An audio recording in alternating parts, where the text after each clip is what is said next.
Começa agora o Gospel News. Hoje é quarta-feira, dia 7 de janeiro de 2026. Eu sou Karen Crisóstomo, nós vamos juntos aqui pela Rede Gospel de televisão e também pelo YouTube Rede Gospel TV Oficial com as principais notícias do Brasil e do mundo. Vamos aos destaques de hoje.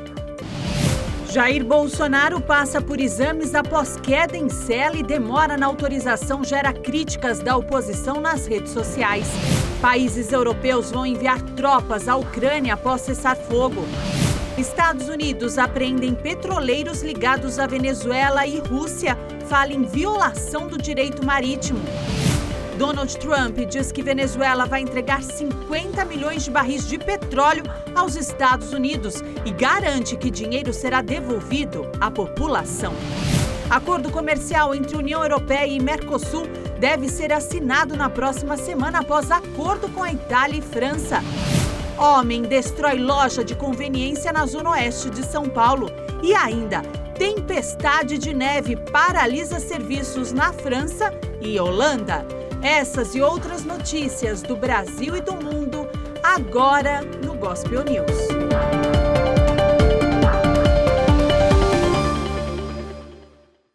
Boa noite. O ministro do Supremo Tribunal Federal, Alexandre de Moraes, autorizou na manhã de hoje a saída de Jair Bolsonaro para fazer exames no Hospital DF Star em Brasília. Ontem, o ex-presidente caiu e bateu a cabeça na cela da Superintendência da Polícia Federal. O ex-presidente Jair Messias Bolsonaro sofreu uma queda e bateu a cabeça na cela onde está preso, em Brasília. De acordo com a ex-primeira-dama Michele Bolsonaro, o ex-presidente se sentiu mal durante o sono, caiu e bateu a cabeça em um móvel. A Polícia Federal confirmou o ocorrido, mas um médico da corporação descartou uma ida ao hospital de imediato. Durante a tarde de ontem, Bolsonaro e a família aguardavam a autorização do ministro Alexandre de Moraes para uma saída até o Hospital DF Star. O ministro inicialmente negou o pedido da defesa e pediu detalhes dos exames necessários.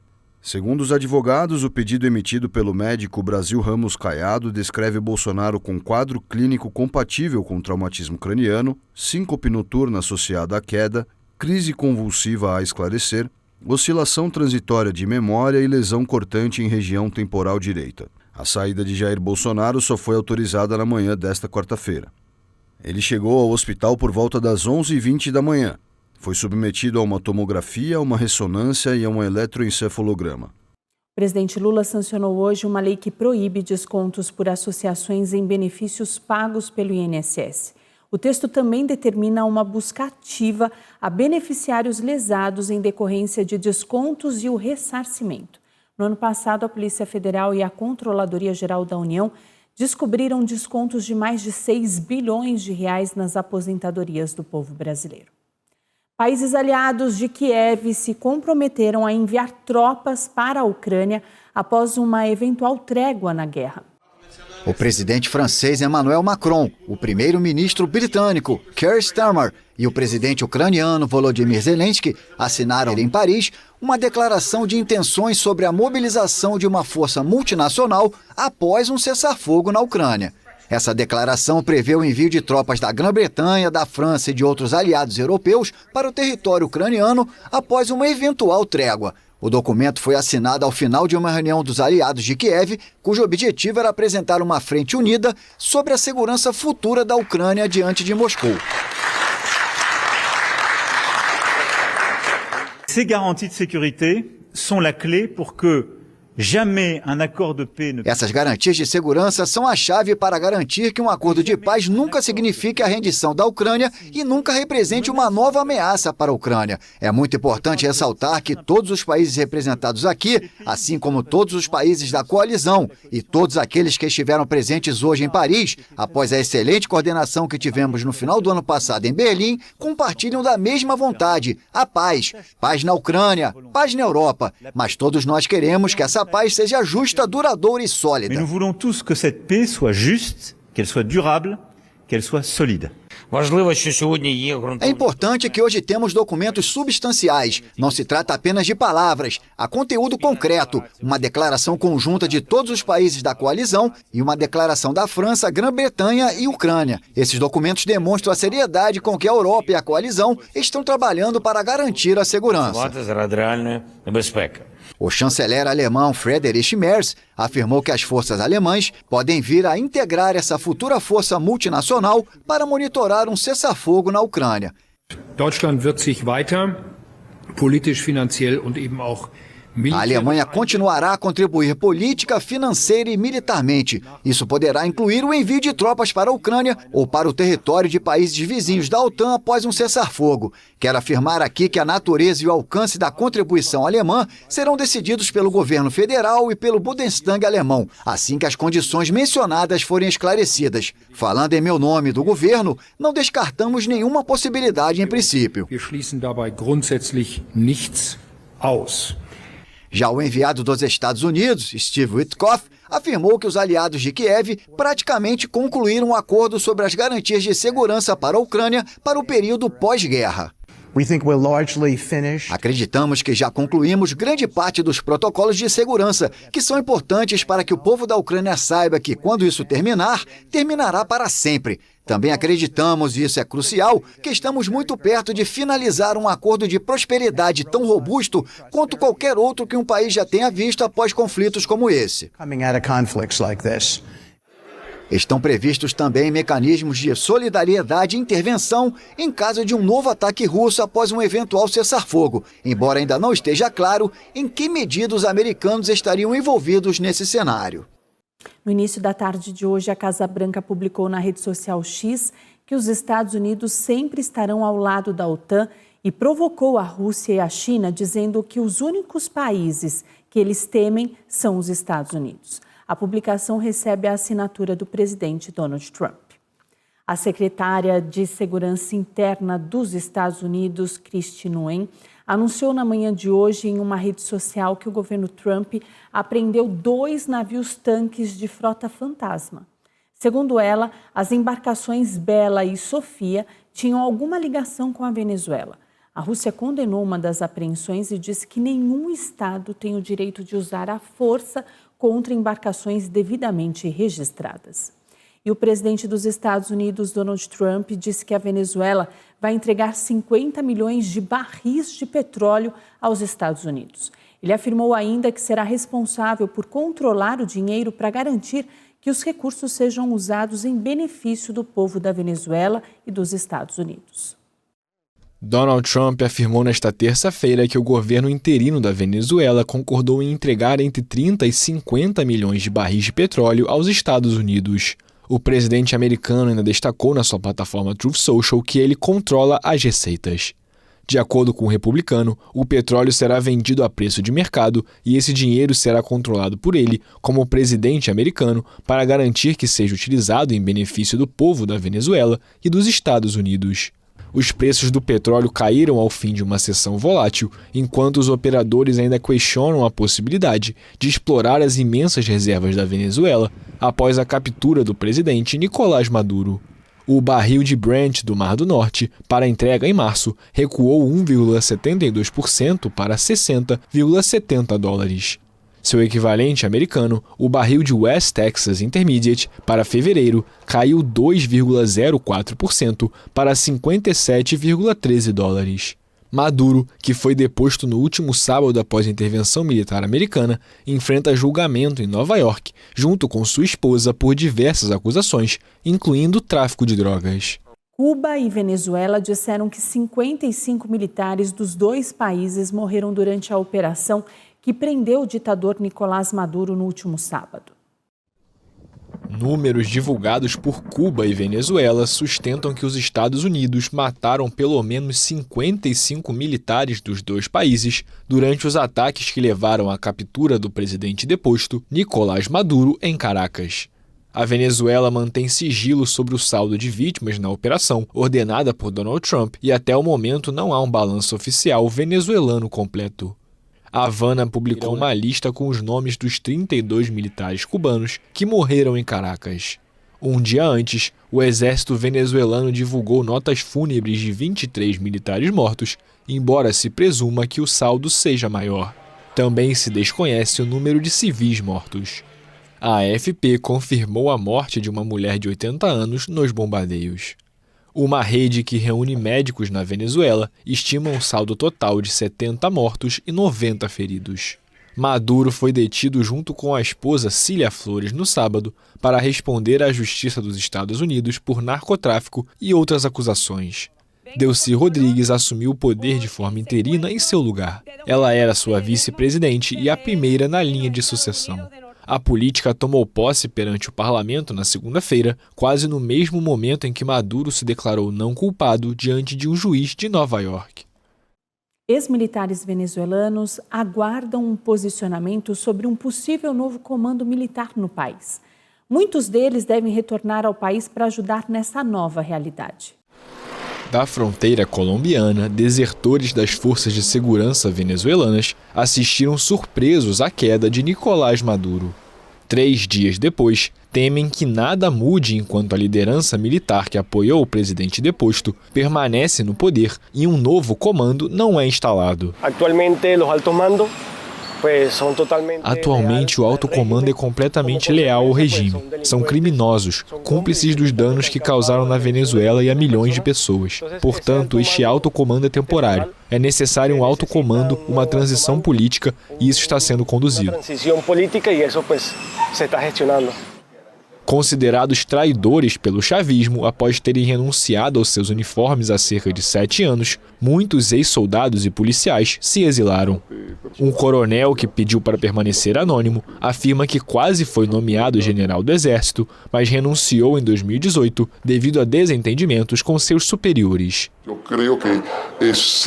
Acredito que 70% das tropas e dos oficiais subalternos, especialmente os subalternos, veem uma esperança renovada de que a Venezuela possa retomar um projeto político democrático, no qual os militares possam retornar ao seu papel anterior, aos quartéis, para se concentrarem na defesa, na integridade territorial, no desenvolvimento, no progresso da nação e na manutenção da ordem pública, que é nossa missão essencial.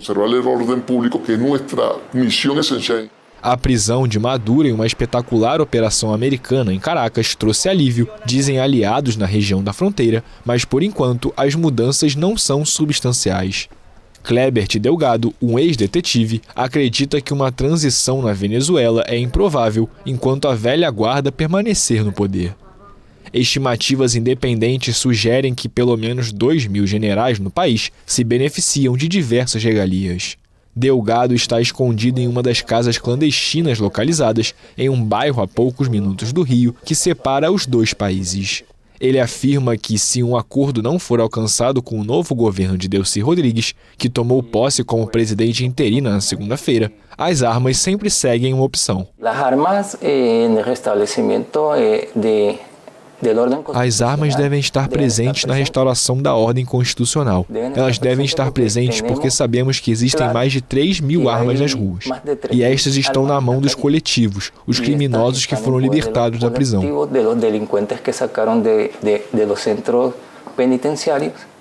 Os desertores não descartam retornar à Venezuela e contribuir para o estabelecimento de uma nova liderança militar ao lado de um novo governo.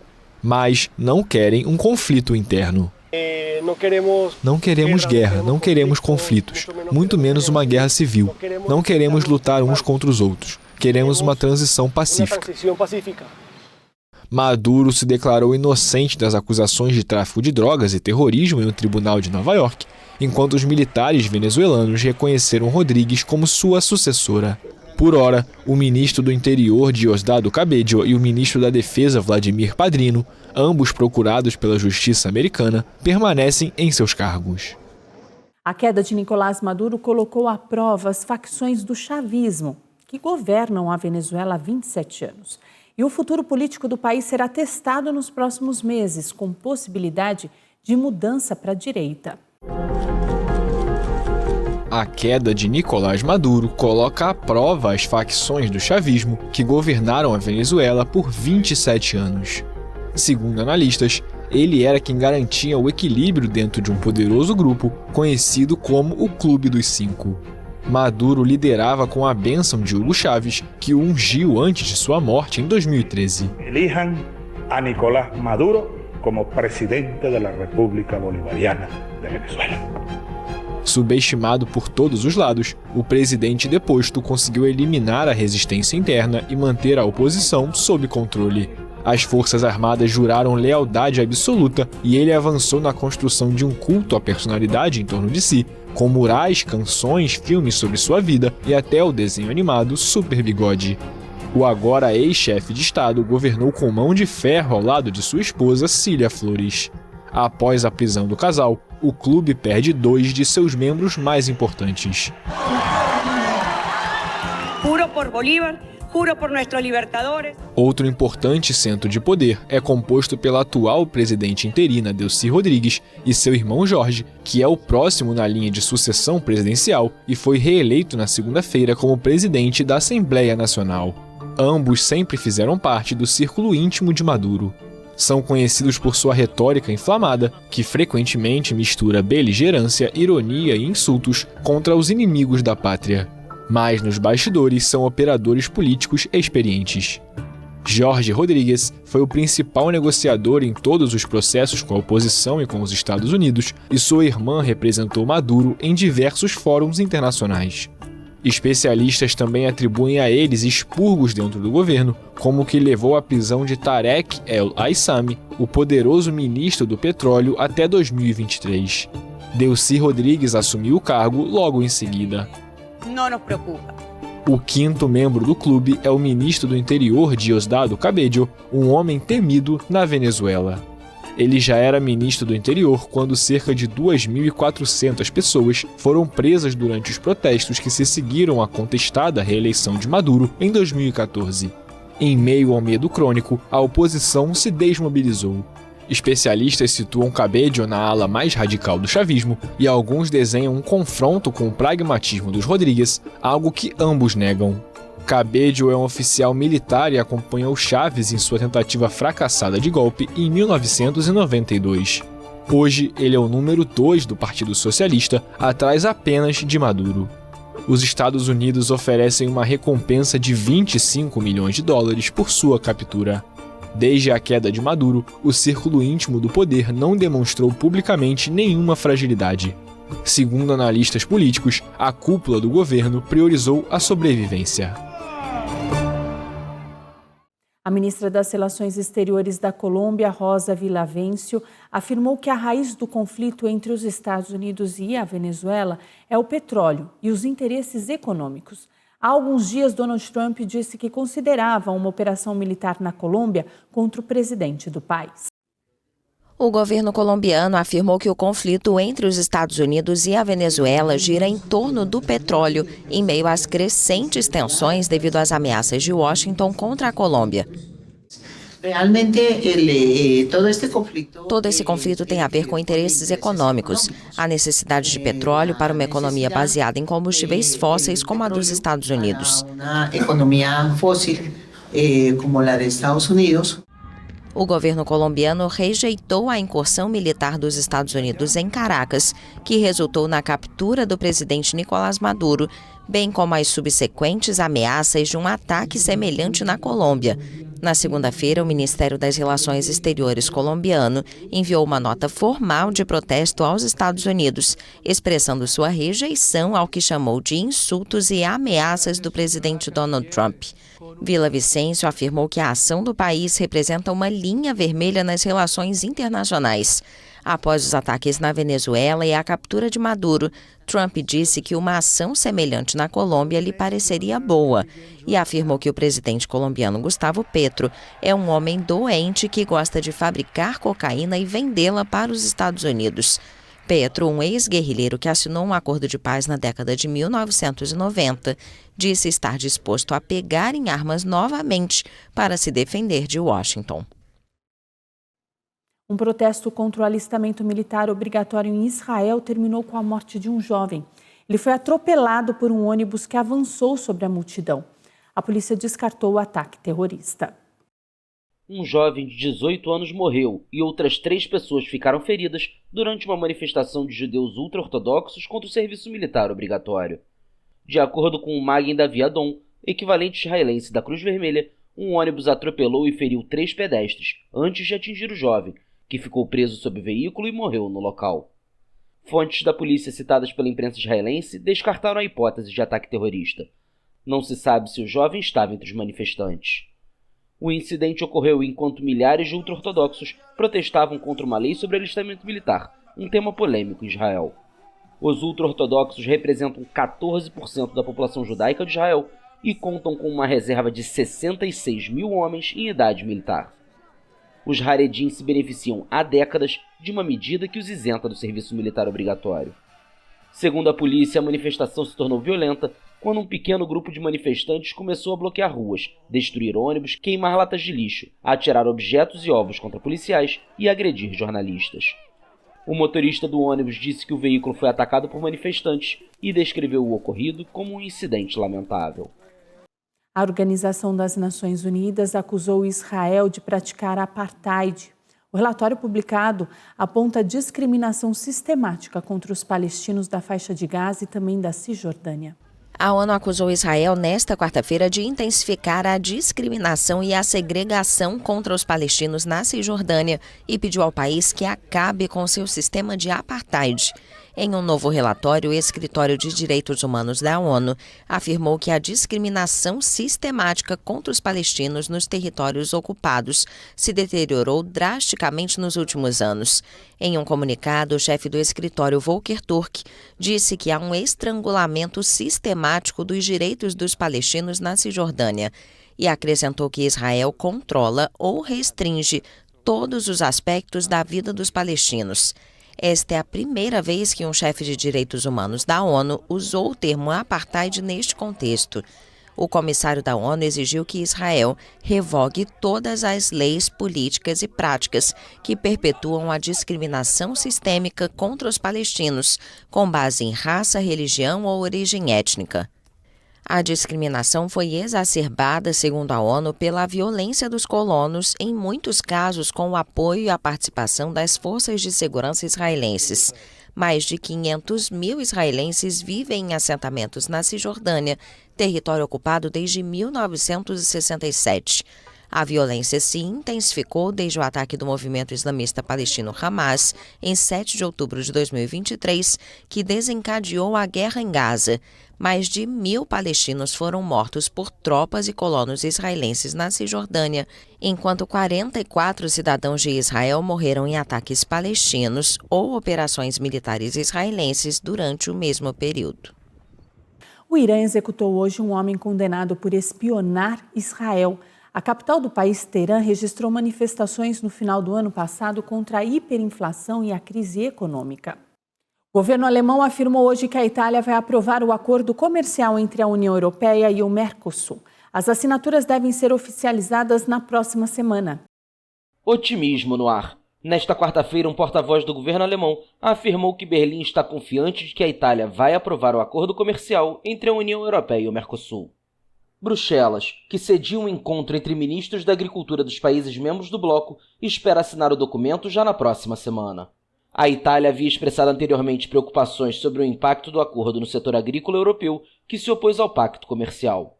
A Comissão Europeia planejava assinar o acordo na cúpula do Mercosul em 20 de dezembro, mas a oposição da Itália, da França e de outros Estados-membros atrasou a assinatura. Na terça-feira, o braço executivo da União Europeia afirmou que ajustaria sua proposta orçamentária para 2028 e 2034, para permitir que os agricultores tenham acesso antecipado a cerca de 45 bilhões de euros, o equivalente a mais de 280 bilhões de reais. O acordo entre blocos, negociado há mais de 25 anos, criaria a maior área de livre comércio do mundo e ajudaria a União Europeia a exportar mais veículos, máquinas, vinhos e outras bebidas alcoólicas para os países do Mercosul em meio às tensões comerciais mundiais. Em contrapartida, facilitaria a entrada de carne, açúcar, arroz, mel e soja sul-americanos na Europa, o que alarmou muitos produtores europeus que temem ser afetados pelo fluxo de produtos baratos procedentes do Brasil e de seus vizinhos. A câmera de segurança de um supermercado registrou um momento em que uma mulher é sequestrada na zona sul de São Paulo. Ela foi jogada do carro em movimento durante a perseguição da polícia militar. É possível ver a mulher se aproximando do carro com uma sacola e no momento em que ia entrar no próprio veículo é surpreendida por um dos criminosos, que estava em um automóvel estacionado ao lado. O homem armado rende a mulher e foge do local. Momentos depois, a analista de sistemas de 51 anos foi jogada do carro em movimento pelos criminosos durante a fuga na rodovia Anhanguera, em São Paulo. Em depoimento à polícia, a vítima disse que os criminosos pegaram o celular dela e tentaram sacar dinheiro da conta via Pix. Segundo ela, os suspeitos desistiram de acessar as contas bancárias quando perceberam que estavam sendo perseguidos pela polícia militar. Segundo a polícia, o carro usado pelos criminosos foi localizado momentos depois na Avenida Dr. Mauro Lindenberg Monteiro, em Osasco. Todos os envolvidos seguem foragidos. E um carro invadiu e destruiu uma loja de conveniência em um posto de gasolina no bairro do Butantã, na zona oeste de São Paulo. Uma mulher que estava no local foi parcialmente atingida e ficou ferida. O motorista de 65 anos fez o teste do bafômetro e deu negativo. Ele contou que perdeu o controle da direção ao enroscar os pés nos pedais do carro. Um acidente entre um caminhão-guincho e um veículo da marca Porsche causou estragos na Avenida Brigadeiro Faria Lima, em Pinheiros, na zona oeste de São Paulo. Segundo agentes da Companhia de Engenharia de Tráfego, o motorista do caminhão teria avançado o farol vermelho e bateu de frente com outro veículo que vinha na direção contrária. A polícia apura o acidente para determinar os responsáveis. E uma mulher de 28 anos que estava grávida morreu após ser agredida e queimada viva em Itapevi, cidade da Grande São Paulo. A empresária Thaís Moreira morreu no início desta semana em Paracuru, no litoral do Ceará, após ser atingida por uma pilastra enquanto descansava em uma rede. Thaís Moreira Rodrigues, de 42 anos, descansava em uma rede, em um imóvel na cidade de Paracuru, onde passava férias. O acidente aconteceu na frente da filha e também do genro. A Prefeitura de Rondonópolis divulgou uma nota de pesar pela morte da empresária, que há 6 anos assumiu os negócios da família depois da morte do pai. A pasta disse que a empresária teve uma trajetória marcada pela dedicação e compromisso com o trabalho. Uma onda de frio intenso paralisou parte da Europa. Centenas de voos foram cancelados nesta quarta-feira na França e também na Holanda. Uma tempestade de neve que atinge a Europa provocou nesta quarta-feira o cancelamento de centenas de voos nos principais aeroportos da Holanda e da França, além de interrupções massivas no transporte terrestre e ferroviário. Na Holanda, o aeroporto de Amsterdã Schiphol, um dos maiores da Europa, cancelou pelo menos 700 voos devido à neve e ao vento. O tráfego ferroviário também foi fortemente afetado e foram registrados mais de 700 quilômetros de engarrafamentos de automóveis por todo o país. Na França, mais de 100 voos foram cancelados nos 2 principais aeroportos da região metropolitana de Paris, Roissy-Charles de Gaulle e Orly. O serviço de ônibus na região de Paris também foi suspenso por motivos de segurança. Os serviços de trem e metrô operavam normalmente na maior parte dos casos, mas as autoridades apelaram aos cidadãos para priorizar o teletrabalho e reduzir os deslocamentos. Acima de tudo é bonito, traz lembranças da infância, ver tudo tão branco. As crianças estão amando, mas enfim, é aceitar a natureza. É assim, um dia de emoções divididas. É ao mesmo tempo bonito e chato. Bonito de ver e chato de andar, só isso. A tempestade deixou entre segunda e terça-feira 5 mortos em acidentes de trânsito na França. Brigitte Bardot se hospedou em Búzios nos anos 1960 e foi muito feliz na Vila dos Pescadores. Após a visita da atriz, o local se tornou um dos principais pontos turísticos do Brasil e do mundo. Olá, este é o quarto de Brigitte. Está igual como já lo deixou. O quarto que recebeu a diva francesa Brigitte Bardot nos anos 1960 permanece do mesmo jeito até hoje. Marcela Maiol, de 92 anos, transformou em pousada a casa de praia que recebeu a jovem, desconhecida para os moradores locais. Estes são os rapazes da cidade de Búzios que agora são avós. Sabe o que Brigitte mais gostava? Que como não tinha cinema, ela era uma loira bonita, mas ninguém sabia que ela era famosa ou que era um super símbolo, um símbolo sexual. Eles não sabiam nada disso. Era uma das pessoas primeiro que apareceu em Búzios e que tomou banho topless aí na Praia da Azeda, João Fernandes, a Praia do Jeribá. Essas foram as praias que elas mais frequentavam. Era jovem, bonita, né? Fugindo de paparazzi e dos fãs, a atriz se refugiou por 2 temporadas em Búzios, quando o turismo ainda não existia nessa zona litorânea de areias finas e águas mornas no Rio de Janeiro, a cerca de 180 quilômetros da capital. Na época, a imprensa passou a chamar Búzios de paraíso secreto de Bardot, que tirou a vila do anonimato. Hoje, cidade, a Armação dos Búzios cresceu, mas ficou para sempre associada a ela. Na Orla Bardot, muitos turistas param para tirar fotos com a estátua da musa inspiradora. Feliz de poder fazer uma Brigitte. Ela não gostou muito, ela reclamou depois, porque disse que ninguém pediu licença para ela, e de fato, ela tem toda a razão. Não foi pedido, mas também ela veio a Búzios, botou Búzios no mapa, podia ter entendido que... A presença de Brigitte em 2 temporadas mudou para sempre a história da Vila de Pescadores. Brigitte valorizava muito tudo isso, me fez rica porque esta casa vale uma fortuna, mas também perdeu seu caráter paradisíaco. Era um local selvagem, o que era extremamente importante para nós. E agora é como qualquer outro lugar cheio de turistas. E depois disso, o que aconteceu? O mundo inteiro virou o foco para essa península selvagem, agreste, virgem, né? E não parou nunca mais de chegar gente, né? Brigitte admitiu que a vila também marcou sua própria história. Foi nessa pequena vila perdida e desconhecida que fui mais feliz. Ela escreveu em 2014 em uma carta a um festival de cinema em Búzios. Brigitte morreu no último dia 28 de dezembro, aos 91 anos, em Saint-Tropez, outro balneário que escolheu como seu lugar no mundo e que se despede da diva nesta quarta-feira. O Gospel News desta quarta-feira fica por aqui. Eu desejo a todos vocês uma ótima noite. Amanhã, a partir das 7, nós estamos de volta com as principais notícias do Brasil e do mundo. E até lá você fica muito bem informado no YouTube Rede Gospel TV Oficial e também no Spotify Gospel News em 3 minutos. Uma boa noite e até amanhã.